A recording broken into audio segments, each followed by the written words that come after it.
All right, we are ready for DMR number 2E, So again, writing the prime factorization, our factor trees might look very different from each other, but our final answers should look the same. So 30, remember we never want to use a 1 in our tree. We don't want to do 1 times 30. I could do 2 times 15. I could do 3 times 10. I could do 5 times 6. So I do have some options here. I'm going to use 3 times 10, okay? 3 is prime, so I should circle it. 10 is not. I can do 1 times 10, which is not going to help me, but I can also do 2 times 5. 2 is prime, and 5 is prime. So notice that I have these 3 prime numbers left, 3, 2, and 5.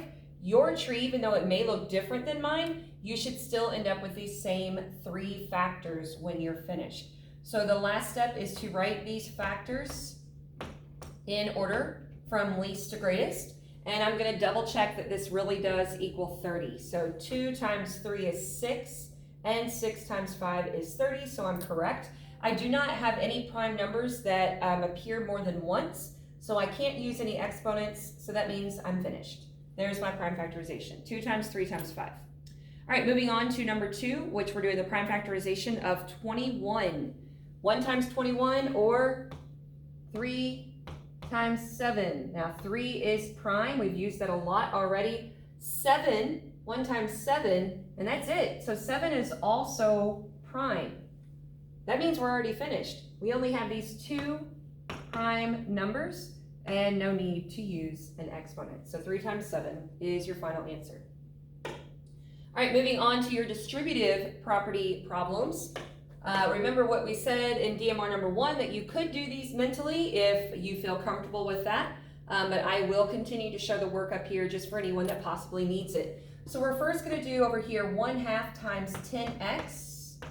Remember we talked about if you're doing 1/2 times something that's not a fraction, just to put it over 1, and you're going to multiply straight across, 1 times 10x, and multiply across on the bottom, 2 times 1, and then ask yourself, how many times will 2 go into 10? It'll go in there 5 times. And your x just kind of tags along with those numbers.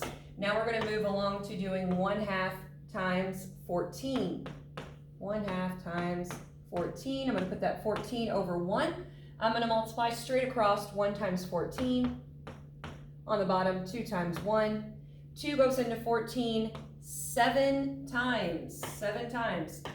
Now I'm going to look for the symbol that goes in between my 5x and my 7. I see a minus sign up there in my original expression, so I'm going to bring that down here, and I am finished. Half of 10x is 5x, half of 14 is 7. All right, moving on to our last one, we are finding 1/4 of those numbers, 1/4.